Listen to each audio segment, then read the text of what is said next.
karena materi hari ini kan sebenarnya kan anu ya, semacam review dari IMK karena ini berkaitan dengan desain ya. Di IMK sudah dibahas lebih banyak, jadi saya rasa saya nggak usah panjang lebar ya, gitu. Jadi ini materi hari ini judulnya nih Knowledge of UI Design ya. Jadi gimana pengetahuan tentang mendesain sebuah antarmuka gitu. Nah, sebelum ke teknis, sebenarnya yang namanya antarmuka itu ada 4 prinsip psikologi ya. Jadi ini bukan bukan prinsip desain, tapi prinsip secara psikologi untuk semua manusia gitu. Jadi ada 4 prinsip psikologi menyebutkan bahwa yang pertama user tuh user see what they expect to see. Jadi orang tuh melihat apa yang emang dia pengen lihat gitu. Eh, jadi misalnya ini kekaitannya dengan anu ya, semacam apa ya, kayak mental model gitu ya.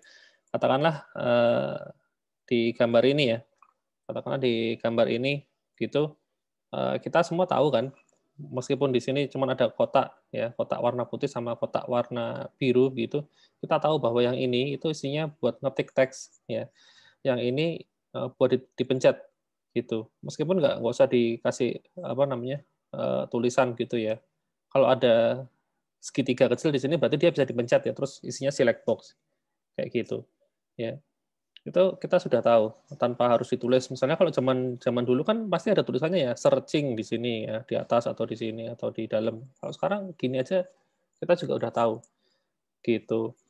Kemudian kaitannya dengan icon juga, misalnya sekarang kalau kita lihat ada kotak jumlahnya banyak seperti ini ya, itu kita tahu bahwa ini tombol menu gitu. Kalau tombolnya cuman kadang-kadang tombolnya cuma 3 ya, kalau di Android itu ada 3, 1, 2, 3 gitu.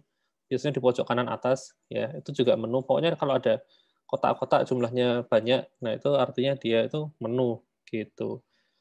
Terus kalau ada kotak yang warnanya agak lain, berarti dia tombol. Ini juga tombol kan, share ini. Meskipun warnanya agak mirip dengan belakangnya, tapi kita bisa tahu ya.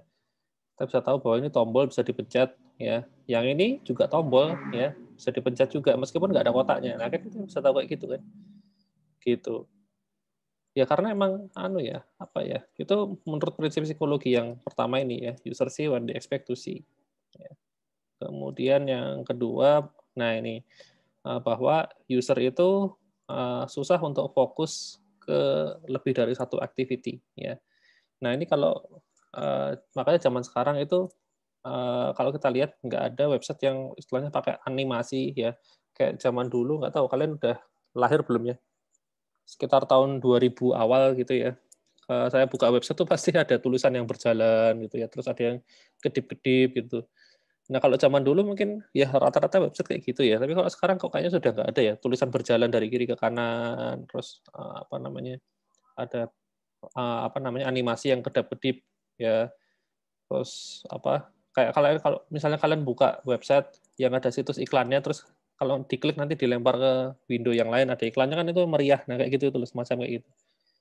Kalau zaman dulu website kebanyakan memang kayak gitu ya. Kalau sekarang enggak ya, karena setelah dipelajarin bahwa itu ternyata mengganggu ya.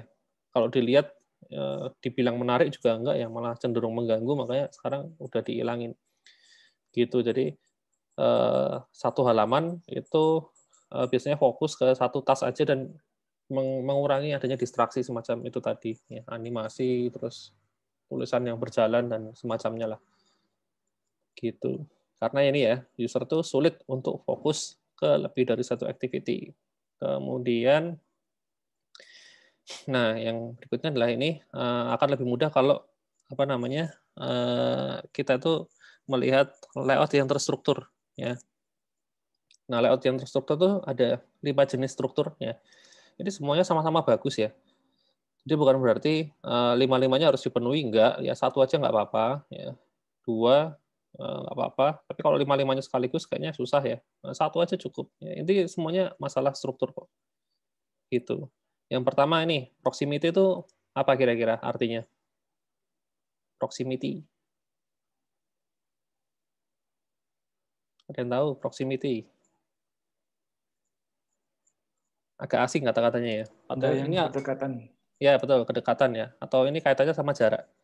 Jadi kalau kayak gini nih dia ngomongin masalah ini apa namanya? Ini kan ada jarak nih antara satu komponen dengan komponen yang lain. Nah, di sini ada 3 lingkaran, di sini ada 3 lingkaran, di sini ada 2. Nah, berarti yang 3 yang ini itu satu grup, yang 3 yang ini satu grup, yang 2 ini satu grup, ya. Berarti ada 3 grup di sini. Nah, itu kan kita juga sering lihat ya, semacam itu ya. Saya kasih contoh di mana ya? Di Word ada nggak ya? Di Word. Wah, lama sekali. Kalau di sini, ini aja. Ini kayaknya. Nah, ini juga ada kan. Kalau ini ada pemisahnya ya, ada garisnya ya. Jadi kok ada tombol di sini 1, 2, 3, 4, ini berarti satu grup gitu ya. Artinya fungsinya itu hampir sama ya. Intinya buat ngedit ngedit konten gitu. Ini buat ngasih tulisan, yang ini buat ngeblok, yang ini apa ini? Apa saya nggak tahu, nggak pernah pakai. Nah kalau yang ini ngasih ngasih tulisan ya gitu. Nah kalau yang ini dia nginsertin sesuatu ya. Kalau ini nginsertin shape ya. Yang ini nginsertin teks, yang ini insert tanda tangan, gitu. Nah, ini tanda tangan saya. Yang ini insert gambar, notes, ya, gitu. Ya, dan seterusnya lah, gitu. Ini ada pemisahannya. Ini juga berkaitan dengan proximity. Ya. Kemudian, prinsip yang kedua itu similarity, ya, kemiripan, ya. Jadi meskipun di sini, apa namanya, dicampur jadi satu, tapi kita bisa lihat ada lingkaran jumlahnya 3, ya. Berarti yang ini itu sejenis dengan yang ini, sejenis dengan yang ini. Meskipun ukurannya beda, ya. Yang segitiga ini satu jenis, ya. 1, 2, 3 ini satu jenis, ya. Similarity artinya kalau kita melihat, ya, itu kalau di Word ini ada nggak ya? Sebentar, saya bikin blank dokumen.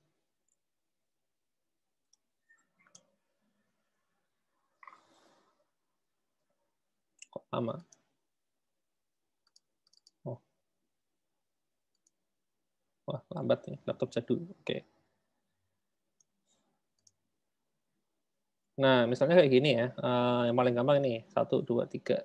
Nah, ini kan mirip ya, cuman beda beda apa namanya, beda arah garisnya aja. Nah, berarti ini sebenarnya ini satu jenis ya.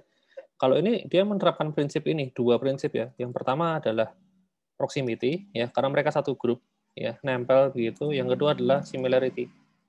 Ya, similarity.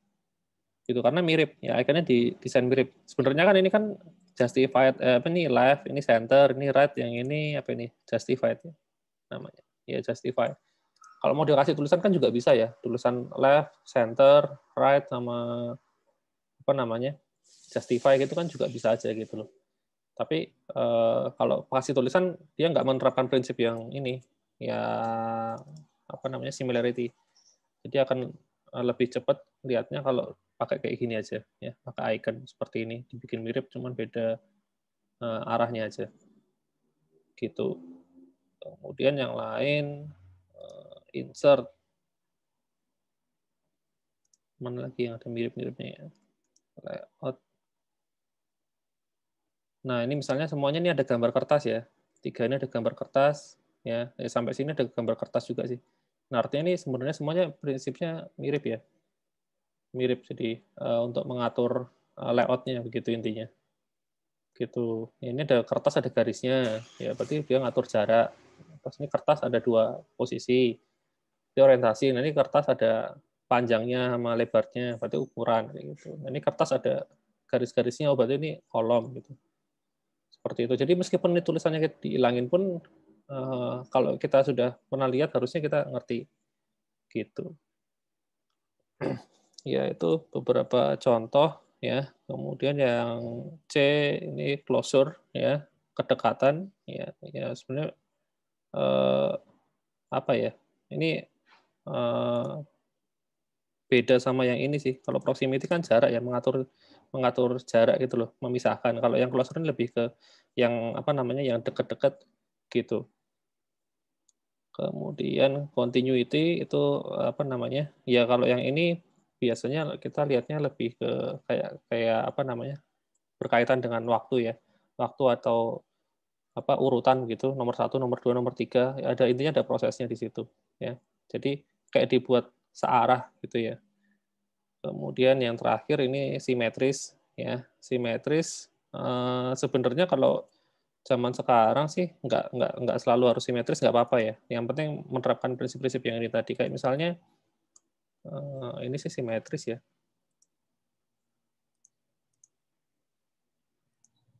Yang nggak simetris itu kalau di sini nggak ada ya. Ini juga simetris. Oke.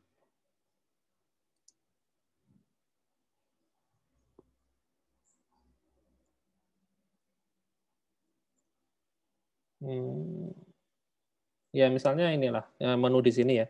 Ada 1, 2, 3, 4. Kalau mau dibikin simetris ya, mestinya kan taruhnya di tengah ya. Tengah gini.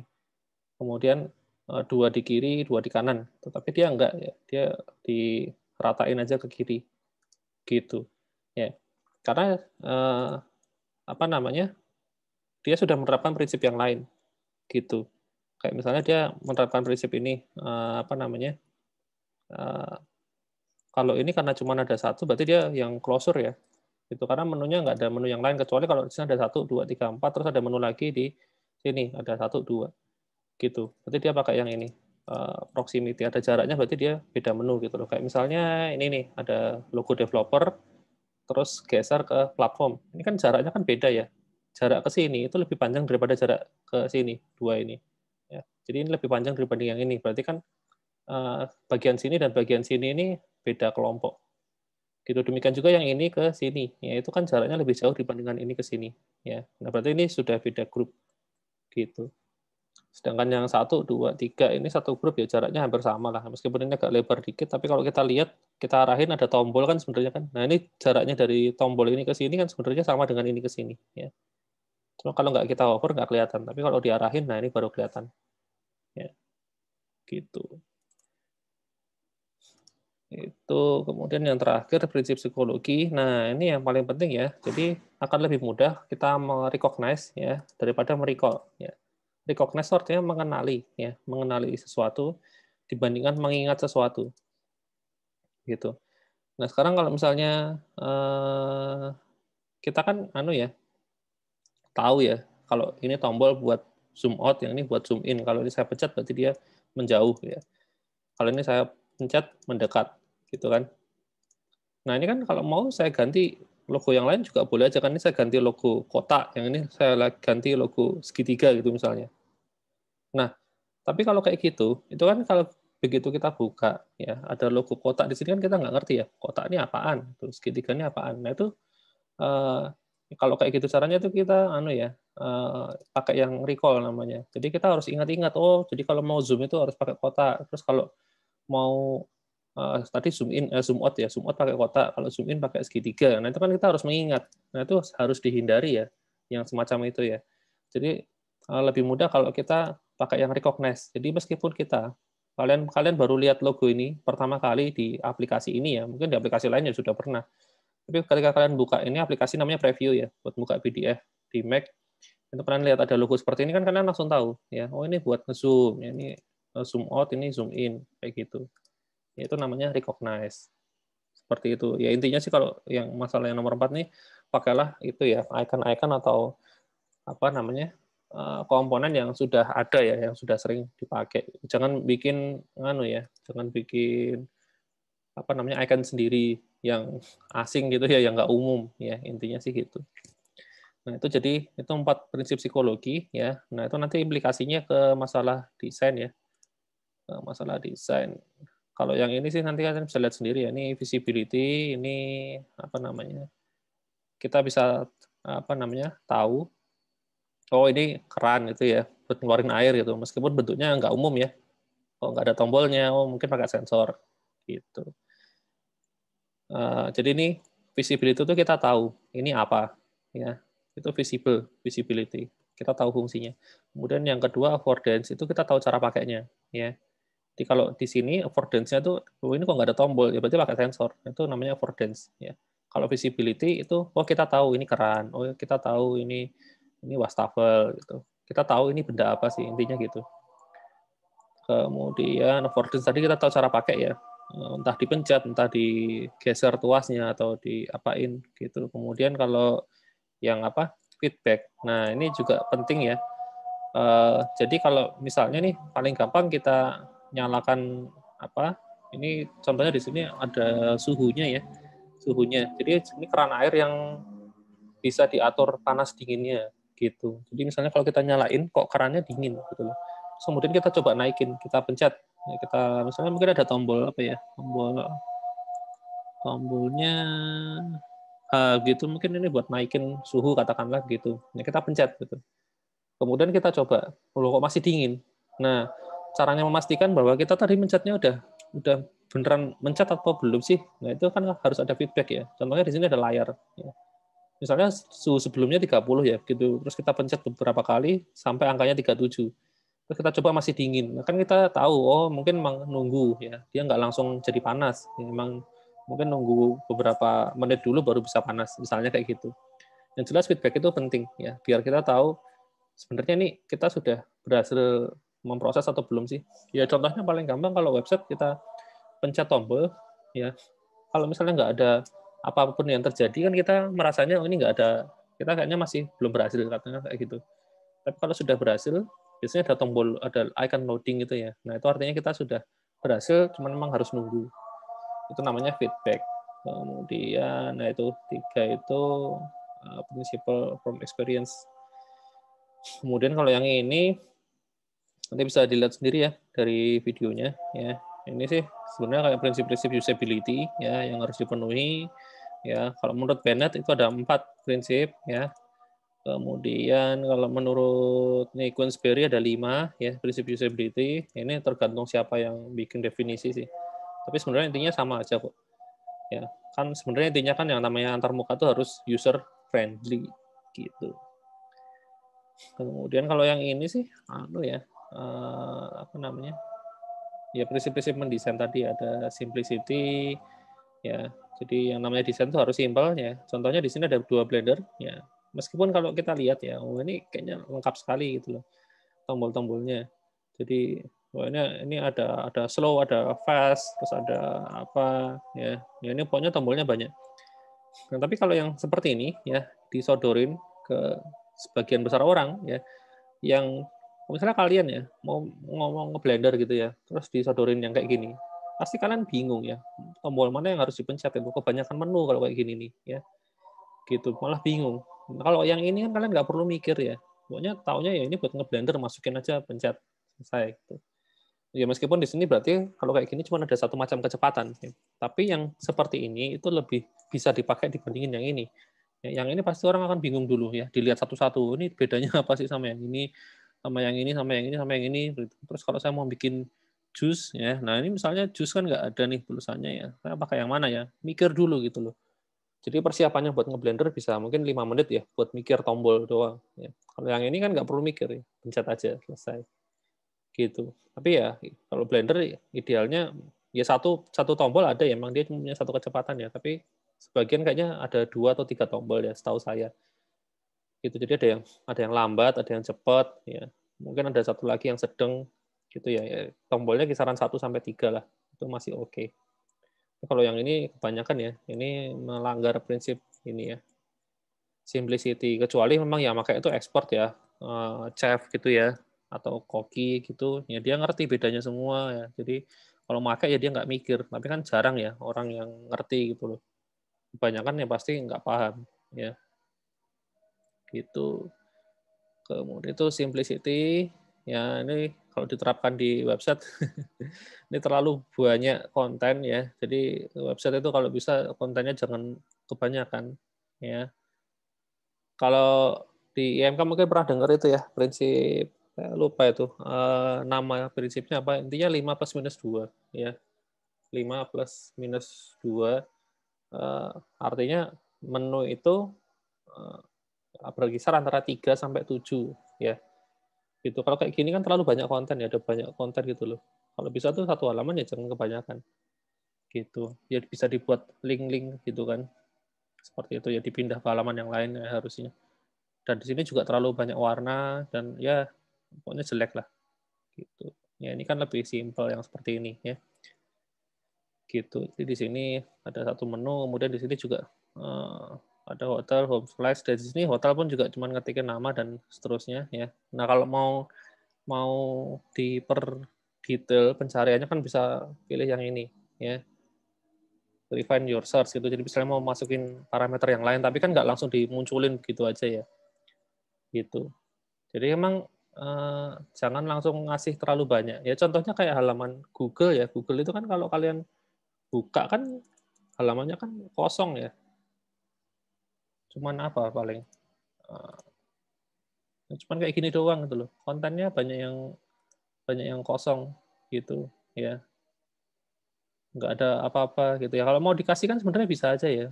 Searching di sini mau dikasih misalnya waktunya yang urut dari yang paling baru atau pakai range tertentu kan bisa aja, tapi kan nggak langsung dikasih di sini parameternya ya. Gitu. Kalau di sini kita ngetik ya tinggal ngetik aja gitu. Kita nggak perlu masukin yang lain. Ini kan jadi lebih gampang makanya. Itulah kenapa dulu waktu awal-awal Google muncul itu langsung dia tuh laris ya, karena pencarian yang lain tuh nggak sesimpel ini ya. Kayak Yahoo itu terlalu rame ya. Kemudian ada apa lagi ya? Ya pokoknya Bing gitu terus juga sama ya. Cuman Google yang simple gitu loh, simple, cepet ya. Makanya ini terus sampai sekarang juga masih jadi nomor 1 ya. Padahal kalau zaman dulu awal-awal yang lebih dulu kayaknya Yahoo lebih dulu ya. Google tuh agak belakangan malah. Gitu. Oke, itu simplicity ya. Kemudian, wah ini kalau ini sih buat main game ya. Kalau buat gamers ya mungkin nggak masalah lihat kayak gini ya.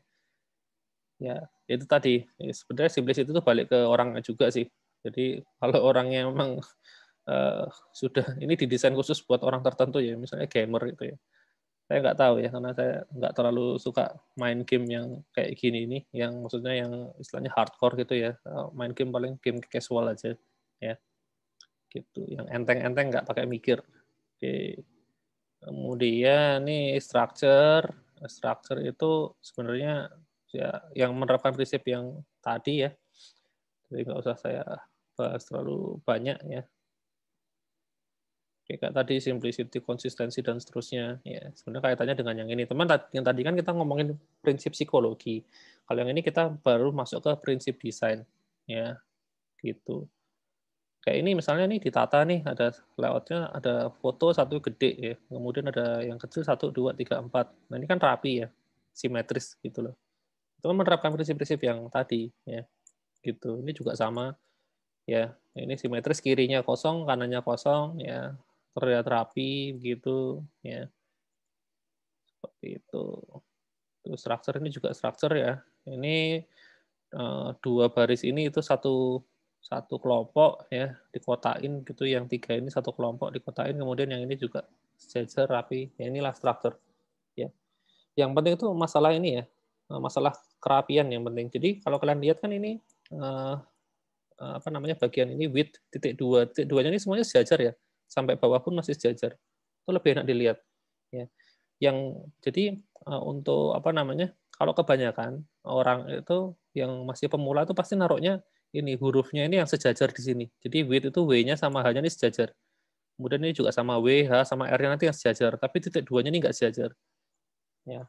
Nah itu kalau kayak gitu tuh anu ya, kalah sama yang ini ya. Ini yang ini kan lebih enak dilihat ya, yang sejajar titik 2-nya. Nah kayak gitu itu. Sebenarnya kayak gitu tuh dari pengalaman sih ya. Jadi kalau kalian udah coba bikin, kemudian kok rasanya nggak enak ya, dilihat gitu. Baru kan nanti diperbaiki. Gitu. Itu structure. Kemudian, nah kalau konsistensi sih yang penting ini katanya pertama dengan warna ya, terus kemudian biasanya font ya. Warna itu jangan pakai terlalu banyak warna. Ya. Setahu saya sih pakai 3 warna inti. Ya. Kemudian sama beberapa warna komplementer ya. Maksudnya gini, jadi misalnya kayak Facebook itu kan kalau kalian lihat warnanya dominan biru ya, dominan biru. Kemudian warna komplementernya ya nanti ada biru tua, biru muda, ya paling sama abu-abu ya gitu. Seperti itu. Ya contohnya kayak ini ya, aplikasi preview nih. Ini kan abu-abu ya, tapi kan abu-abunya ada yang tua yang di sini sama yang muda yang di sini ya. Gitu. Kemudian ini aplikasi Zoom juga sama ya, warna abu-abu ya. Ini ada warna hijau sama merah itu ya karena menandakan ini tombol penting gitu. Kalau merah nih, merah biasanya untuk berhenti, stop, cancel kayak gitu ya. Ya paling cuma itu aja kan warna-warna kan. Jangan terlalu banyak kayak ini tadi ya yang di atas tadi itu. Wah, ini berapa warna dia, ya. Ada biru di sini, ungu, hijau, ungunya yang ini apa ya? Ungu, bukan ungu muda ya. Sebentar, ada telepon.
Oke, sorry ada telepon tadi. Mana tadi ya? Oh, masalah konsistensi ya.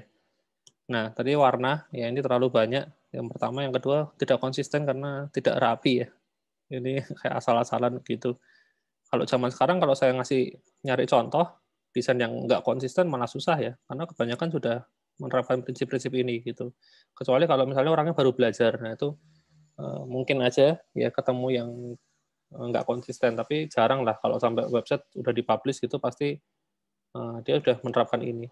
Apalagi kalau misalnya pakai semacam framework ya, framework CSS katakanlah. Nah, itu kan sudah diatur dari sananya kan.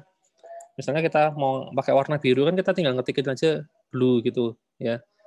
Nah, blue-nya itu sudah diatur. Birunya kan kalau kalian kalian mau cari warna biru kan macam-macam ya. Ada banyak macam gitu loh. Nah, padahal ada biru yang terang, biru yang gelap ya. Kemudian nilai RGB-nya diganti 10 poin aja udah lain. Sama-sama biru tua tapi beda gitu.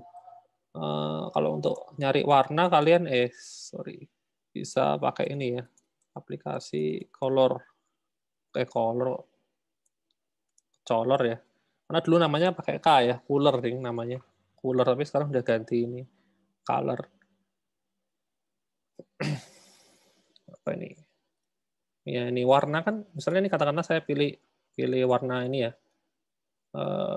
Sebentar, warna utamanya nih. Ini biru biru tua ya. Ini biru tua kan. Ini biru tua RGB-nya ini ya. Ini RGB-nya. Kemudian kalau saya geser dikit, seret. Nah ini kan juga masih biru tua tapi RGB-nya sudah ganti. Ya, tapi warnanya masih sama-sama biru tua. Saya geser ke sini, nah ini juga biru tua tapi agak beda. Gitu. Nah, kalau kalian pakai framework, ya biasanya sudah diatur birunya pakai biru yang seperti ini, hijaunya hijau seperti ini, ya. Tapi kalau mau di custom ya bisa-bisa aja, ya. Jadi kalau mau mendefinisikan warna sendiri, RGB-nya ya masih boleh. Tapi kalau pakai warna bawaannya, itu sudah diatur dari sononya, ya. Sama halnya kayak misalnya kalau kalian lihat ada semacam ini, prinsipal, ya, material design ini punya Google, ya. Ini mengatur masalah warna, masalah layout, gitu. Intinya kalau kalian bikin aplikasi pakai ini, pakai material design itu sudah pasti memenuhi seluruh prinsip tadi, ya. Gitu. Dari mulai ya warna, font, ya, semua icon juga sudah disediakan, ya. Icon juga pasti konsisten ya. Ini kadang-kadang yang susah tuh masalah icon. Jadi kalian kalau misalnya mau bikin website, ya, icon tuh seringkali kan nyomot ya, nyomot dari internet. Nah, pas nyomot dari internet itu ada icon yang kalian ngambil dari yang buat itu si A, nanti icon pensil ya, kemudian icon telepon yang buat si B, kemudian icon tempat sampah yang buat si C. Nah itu biasanya iconnya desainnya tuh stylenya beda-beda. Itu tuh yang jadi masalah. Nah kalau kalian pakai framework atau pakai ini material desain itu iconnya sudah disediakan. Jadi kalau ini kan iconnya satu kota ini semuanya mirip ya, stylenya tuh mirip ya. Karena yang bikin tuh satu tim. Gitu. Jadi kalau bisa icon tuh kalau bisa pakai satu set yang sama ya, jangan pakai beda-beda set, beda-beda pembuat itu jangan. Karena bentuknya nanti beda-beda. Masalah ketebalan aja beda-beda ya. Kalau ini kan sama semua nih. Kalian lihat nih tebelnya bintang di sini, garisnya nih sama yang lingkaran ini kan sama. Sama garis di sini juga sama. Sama di kotak sini juga sama. Pokoknya semua tebelnya sama. Ya, kalau kalian lihat gitu. Ada yang beda nggak? Kayaknya nggak ada ya. Ini sama semua ketebalannya.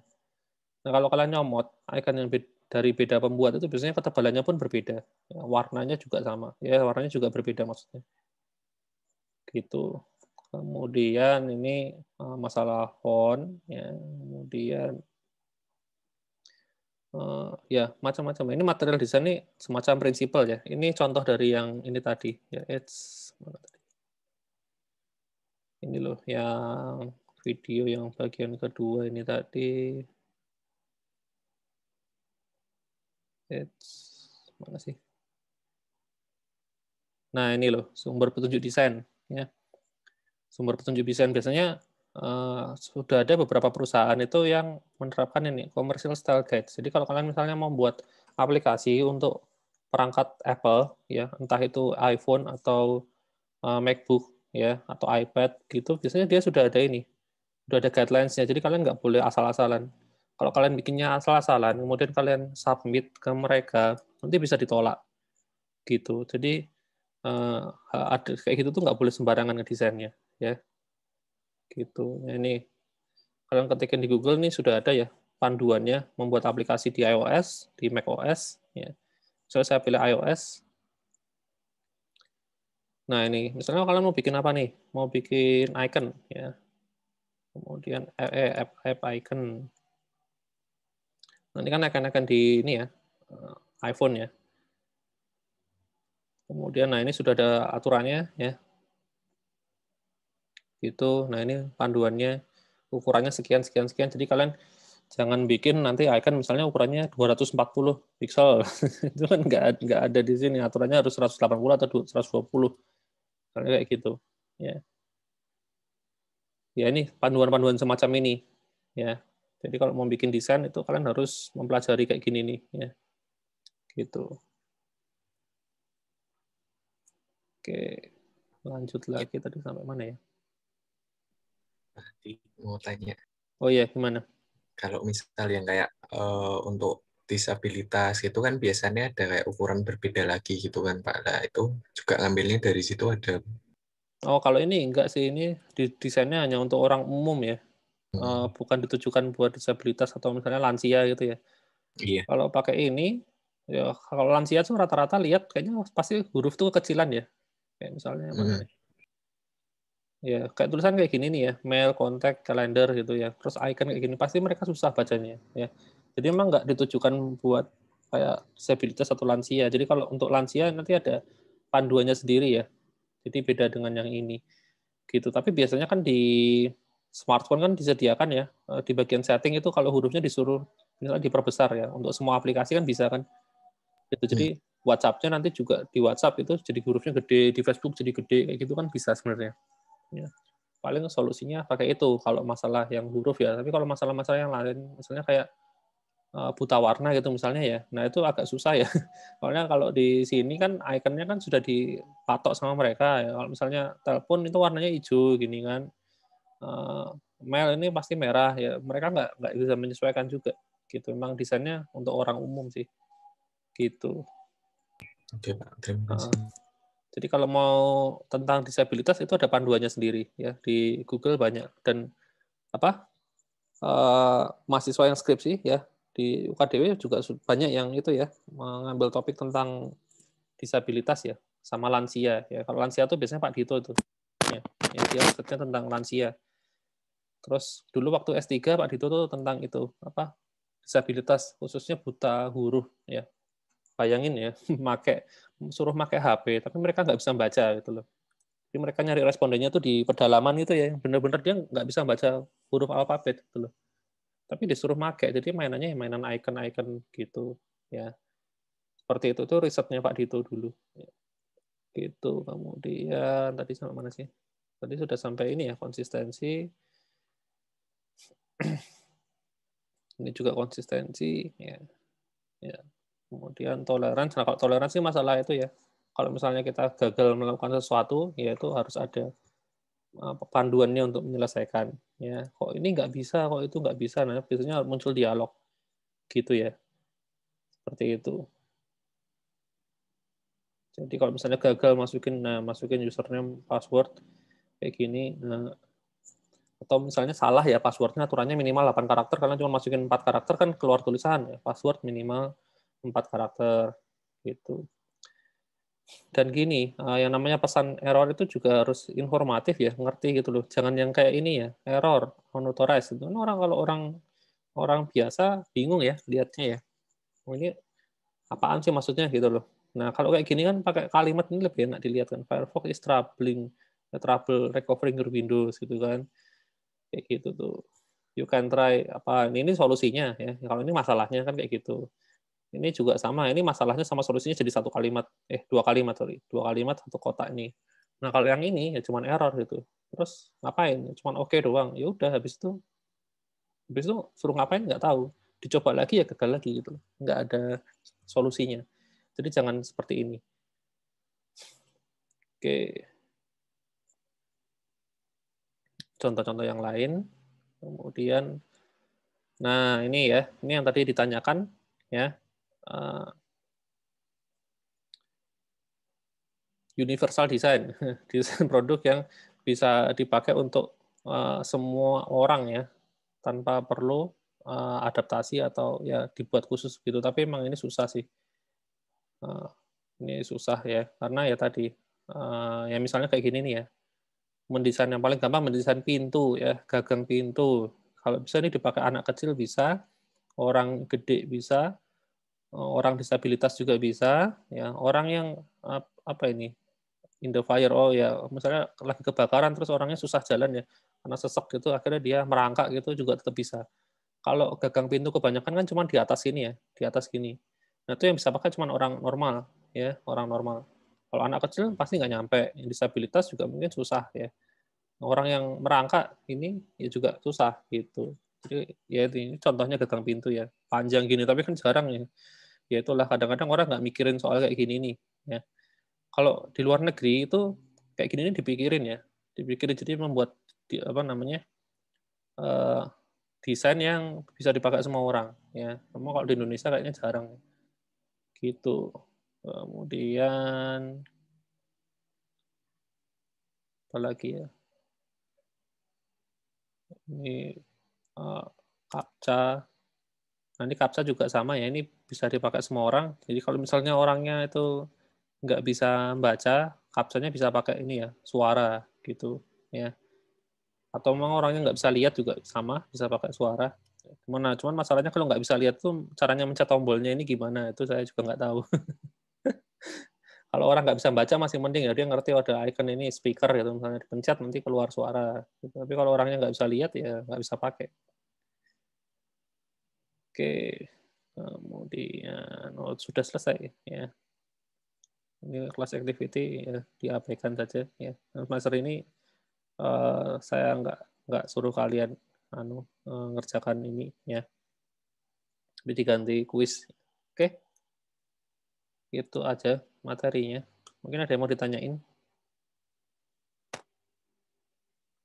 Ya, mau nanya untuk Mm-mm. materi yang kemarin yang kayak task, habis itu action sama goal itu loh Pak. Saya Mm-mm. agak masih Oh, gimana?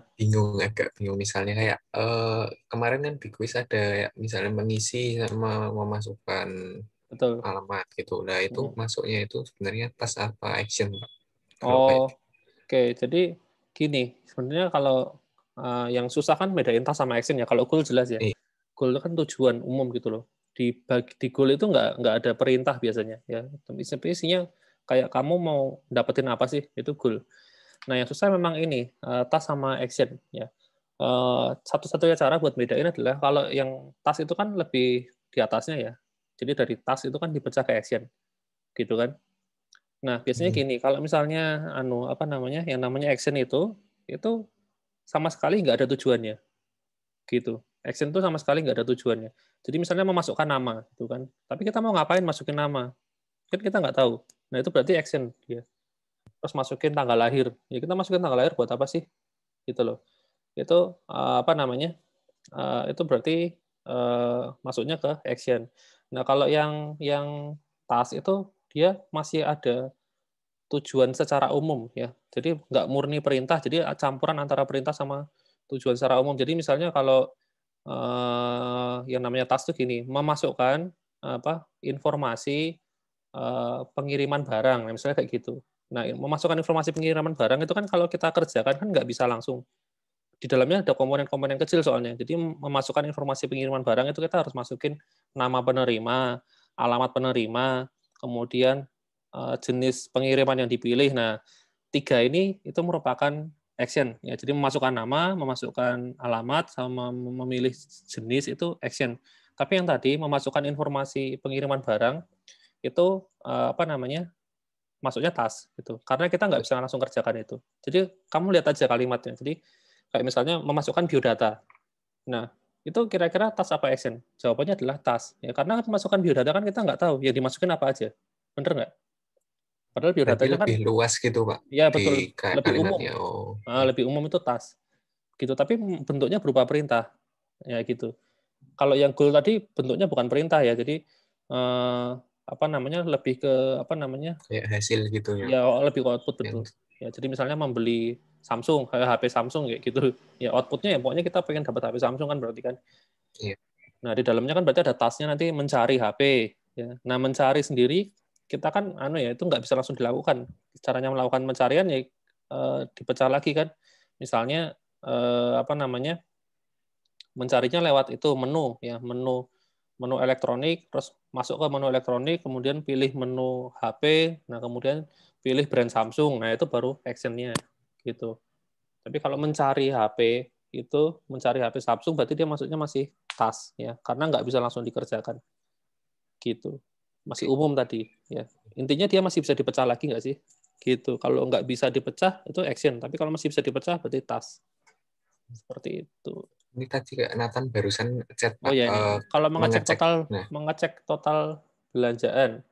Wah, kalau yang ini bisa jadi ya agak ambigu juga ya. Mengecek total belanjaan tuh di kasusnya di mana dulu ya.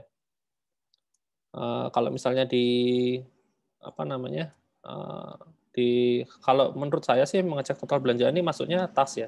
Yang jelas bukan action. Kalau action kan caranya mengecek kan kita harus misalnya memencet tombol logo keranjang ya, kemudian kita pilih klik logo keranjang, kemudian kita harus lihat di bagian total, nah kayak gitu, itu action. Jadi kalau mengecek total belanjaan, ini saya sih kayaknya lebih ke tas ya, gitu, lebih ke tas. Atau mungkin malah bisa goal sih, karena ini kan output-nya kan kita ya cuma mengecek doang gitu loh, mengecek total belanjaan tuh, ya output akhirnya itu doang gitu. Kecuali kita masih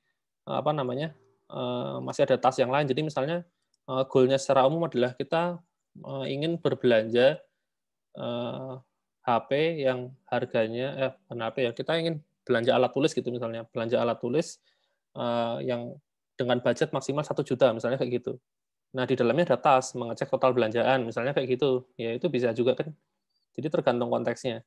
Jadi kita udah belanja macam-macam, kemudian nanti ada tas di mana kita harus ngecek total belanjaan. Belanjanya nyampe 1 juta nggak sih? Oh, nggak nyampe. Oh, berarti oke. Gitu ya. Karena uangnya kan cuma ada 1 juta misalnya. Gitu. Kecuali kalau misalnya goal akhirnya ya emang cuma mau ngecek total belanjaan, tapi kita nggak mau belanja dan kita nggak mau yang lain-lain. Nah, ini maksudnya ke goal berarti. Ya, gitu. Jadi kalau ini tergantung konteks juga sih. Gitu. Sip. Mantap. Ada lagi yang mau ditanyakan mungkin?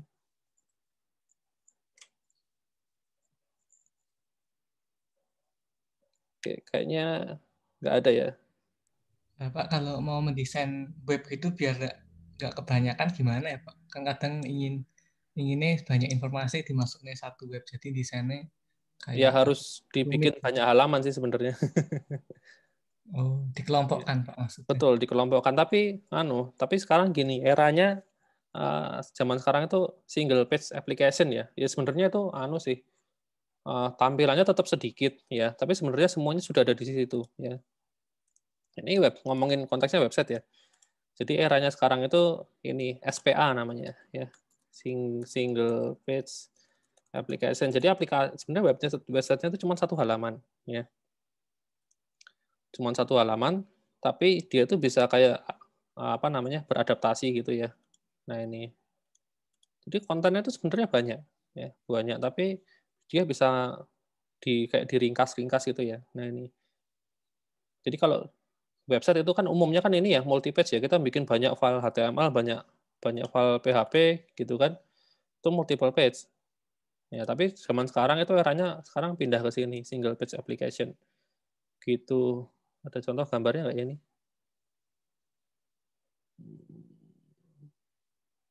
Oh, nggak ada gambarnya, cuma tulisan doang. Oke, mana ya? Ini aja lah di bagian gambar ini.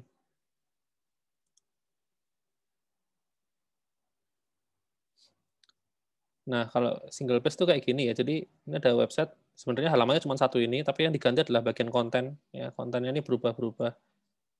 Gitu. Ya, dalamnya tapi atasnya ini tetap. Kalau beda sama halaman ya, kalau halaman kan kita pindah ke halaman lain, pindah-pindah. Kalau yang ini tuh cuman ganti sebagian konten aja gitu. Nah, ini pakai teknologi namanya Ajax ya. Mungkin sering dengar ya. Ajax. Kok ini Ajax JavaScript. Nah, ini. Jadi Ajax itu adalah teknologi JavaScript yang bisa dipakai untuk mengganti konten sebuah halaman web tanpa halamannya harus di-reload. Gitu. Itu namanya ini Ajax. Gitu ya, paling ngakalinya pakai ini sih. Jadi kalau kamu mau masukin banyak konten ke dalam satu halaman, itu bisa pakai ini SPA ya, single page application tadi. Ngakalinya ya yang diganti sebenarnya kontennya tuh kayak dicabut sebagian konten yang nggak perlu, diganti dengan yang konten yang diinginkan. Gitu. Oke, Pak. Sip, mantap. Cuman kalau kalian mau belajar itu, ambil itu mata kuliah pemrograman web lanjut, ya itu isinya tentang SPA. Ya. Kalau di ProgWeb itu kan masih yang multiple page ya. Jadi yang dasar itu kan memang pakai itu dulu, multiple page. Ya, nanti yang advance itu baru yang single page. Iya, Pak. Oke. Ada yang mau ditanya lagi mungkin?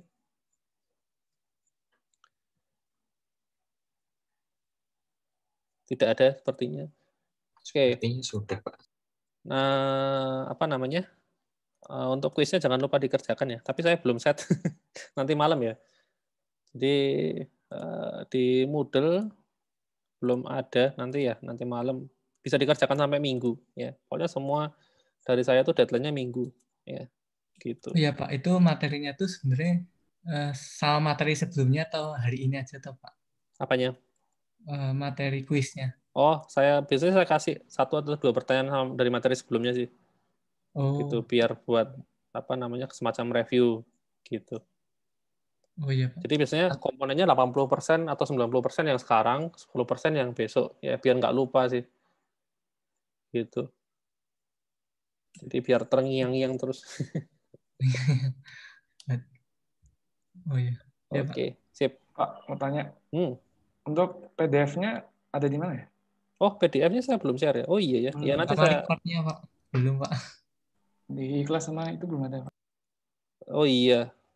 PDF-nya yang baru materi 2 ya kayaknya ya. Iya, baru materi 2. Oh iya. Kalau materi yang pertama itu RPS, Pak. ya materi pertama sih RPS ya. Enggak, ya nanti ini saya upload. Lupa saya sama recordnya ya. Recordnya belum kayaknya yang kemarin. Soalnya kalau ngupload rekaman tuh harus malam-malam ya. Kalau siang sampai sore gini kan internetnya dipakai ya. Kalau ngupload ke YouTube langsung internetnya jebol ya, nggak bisa dipakai. Nah kadang malam tuh suka lupa nih. Biasanya saya sebelum tidur tuh saya upload semua, nanti paginya udah beres. Gitu. Ya nanti saya uploadnya. Oke, gitu. Ada lagi mungkin? Kayaknya nggak ada. Oke, ya sudah kalau gitu sampai ketemu lagi minggu depan ya. Kuisnya nanti malam coba dicek lagi atau besok pagi ya. Gitu. Pokoknya masih sampai minggu ya. Tenang saja. Sip. Oke, kalau nggak ada pertanyaan, sampai ketemu lagi minggu depan ya. Thank you semuanya.